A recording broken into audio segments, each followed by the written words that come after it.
اعوذ باللہ من الشیطان الرجیم، بسم اللہ الرحمن الرحیم۔ روحانی علاج چینل کے معزز سامعین کرام، السلام علیکم ورحمۃ اللہ وبرکاتہ۔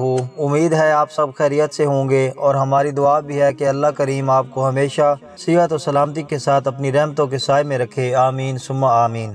خواتین و حضرات، اس دنیا میں رہتے ہوئے انسان مختلف قسم کی مصیبتوں کی زد میں رہتا ہے۔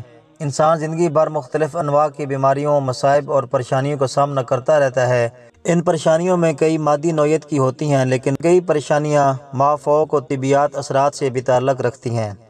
انسان پر جن منفی اثرات کے مرتب ہونے کے خدشات رہتے ہیں، ان میں ایک طرف جادو اور جنات کے حملے شامل رہتے ہیں، اور دوسری طرف کئی مرتبہ انسان نظر بد کا بھی شکار ہو جاتا ہے۔ نظر بد ان اشیاء میں شامل نہیں ہے جن کے بارے میں ہم یہ بات کہہ سکیں کہ ان کا تعلق توہم پرستی سے ہے۔ نظر بد کے حوالے سے قرآن و سنت کا موقف بالکل واضح ہے، اور نبی کریم صلی اللہ علیہ وسلم نے نظر بد کو حق قرار دیا ہے۔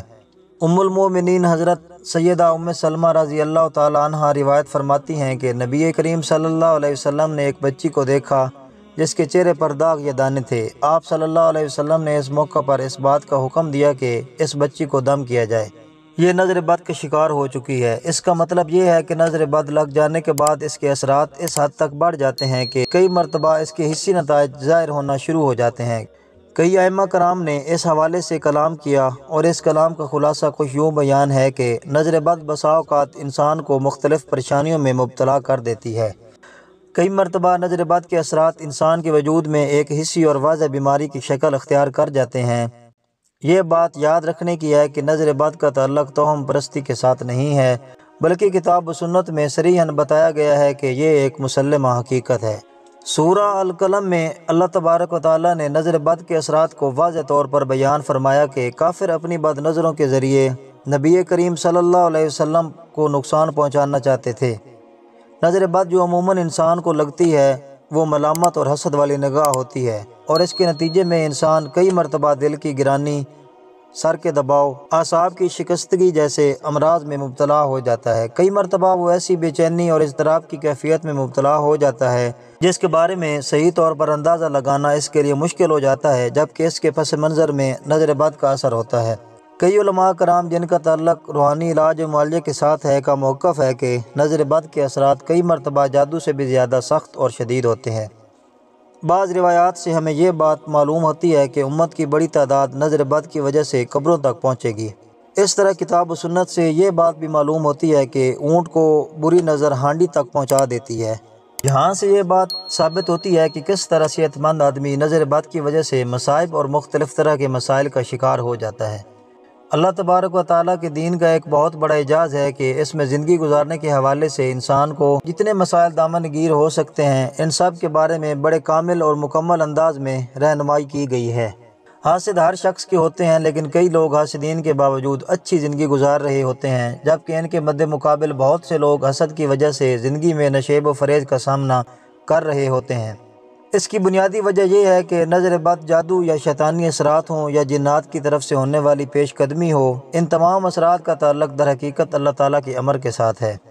محترم ناظرین، کتاب و سنت کا مطالعہ کرنے کے بعد یہ بات سمجھ میں آتی ہے کہ نظر بد کے علاج کے حوالے سے ہمیں کتاب اللہ کے تمسک کو اختیار کرنا چاہیے، اور حدیث رسول صلی اللہ علیہ وسلم میں مذکور جو ماثور دعائیں ہیں ان کے ساتھ بھی تعلق اختیار کرنا چاہیے۔ جب ہم ان کے ساتھ تعلق اختیار کریں گے اور ان کی پابندی کریں گے تو اللہ کریم کے فضل و کرم سے نظر بد کے اثرات زائل ہوتے چلے جائیں گے۔ معزز خواتین و حضرات، نماز کی پابندی کیا کریں۔ بے شک نماز ہر مسلمان مرد اور عورت پر اپنے مقررہ وقت پر فرض ہے۔ اب آپ کو وہ دعا اور عمل بتاتا ہوں جو آپ صلی اللہ علیہ وسلم سیدنا حسن اور سیدنا حسین رضی اللہ تعالی عنہ کو ان کلمات کے ساتھ اللہ کی پناہ میں دیا کرتے تھے۔ وہ کلمات آپ کی سکرین پر بھی آ رہے ہوں گے۔ اعوذ بکلمات اللہ التامہ من کل شیطان وہامہ ومن کل عین لامہ، جس کے اندر تمام وہ علامات ہوں جو میں نے ویڈیو میں بیان کی ہیں۔ اس پر یہ دعا ہر نماز کے بعد پڑھ کر دم کر دیا کریں۔ کئی مرتبہ انسان کتاب اللہ کی تلاوت اور معصورہ دعاؤں کا التزام کرتا ہے، لیکن اس کے باوجود طبیعت میں بہتری والی کیفیت پیدا نہیں ہوتی، لہٰذا وہ مایوس ہو کر ان چیزوں کا التزام چھوڑ دیتا ہے۔ انسانوں کو اپنی دعاؤں میں عجلت کا مظاہرہ نہیں کرنا چاہیے، بلکہ اس حقیقت پر یقین رکھنا چاہیے کہ ہماری زندگی میں آنے والے جملہ مصائب ہمارے رب کے امر سے آ رہے ہیں، اور وہی ہمارا والی، کارساز اور پروردگار ہے۔ اہل ایمان کا اللہ تبارک و تعالیٰ پر ہی توکل اور ایمان ہونا چاہیے۔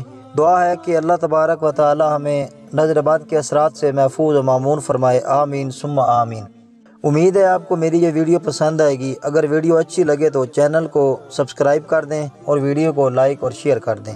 اگلی ویڈیو تک اجازت چاہتا ہوں۔ اللہ حافظ۔